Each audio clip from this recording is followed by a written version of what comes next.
Rajahmundry Dhavaleswaram cotton barrage దగ్గర గోదావరి ఉధృతి పెరుగుతోంది.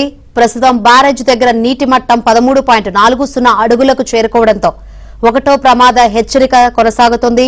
బ్యారేజ్ 175 గేట్లు పూర్తిగా ఎత్తి 12 లక్షలకు పైగా క్యూసెక్ల వరదను దిగువకు విడుదల చేస్తున్నారు.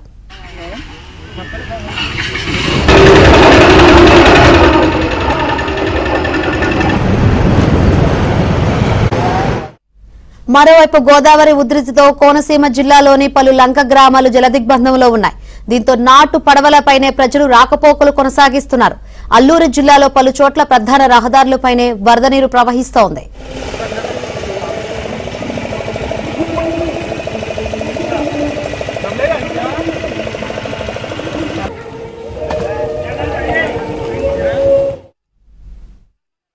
కూడా మా యొక్క ఇబ్బందులు చాలా దారుణంగా ఉన్నాయి. కొంచెం ఒక భద్రాచలంలో 39-40 అడుగులు వచ్చేటికి మా దగ్గర చిన్న కాజీ ఉన్నది. ఆ కాజువే మునిగిపోతున్న కారణంగా మేము చాలా ఇబ్బందులు పడుతున్నాము. గవర్నమెంట్ వారు స్పందించి మాకు సకాలంలో బ్రిడ్జి ఏర్పాటు చేస్తారని ప్రజల పక్షంగా మా గ్రామ పక్షంగా కోరుకుంటున్నాము. 9 సంవత్సరాల నుంచి చాలా ఇబ్బందిగా ఉంటుందండి. గేదెలు పాలు తెచ్చుకోవడం, బడి పిల్లలకి స్కూల్ పిల్లలకి చాలా ఇబ్బందిగా ఉంటుందండి. 20 సంవత్సరాల నుంచి చాలా కష్టాలు పడుతున్నామండి. మాకు ఏదో దారి చేయాలండి. మీరు గత 20 సంవత్సరాల నుంచి మేము ఇదే ట్రబుల్ పడుతూ ఉన్నామండి.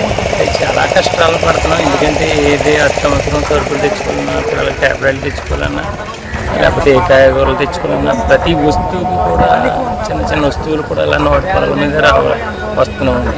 చాలా ట్రబుల్ అయిపోతున్నాం. కానీ ఏంటంటే మన రామనాయుడు గారు బ్రిడ్జ్ చేస్తానన్నారు. మరి ఆయన మాట చెప్పారంటే చేస్తారు. ఆయన బ్రిడ్జ్ చేస్తానన్నారు. ఆయన బ్రిడ్జ్ చేసిన తర్వాత మా కష్టాలు తీరుతాయని మేము అనుకుంటున్నాం సార్. ఈ పక్కకు దాటకుండా మాకు జీవనోపాధి జరగదు.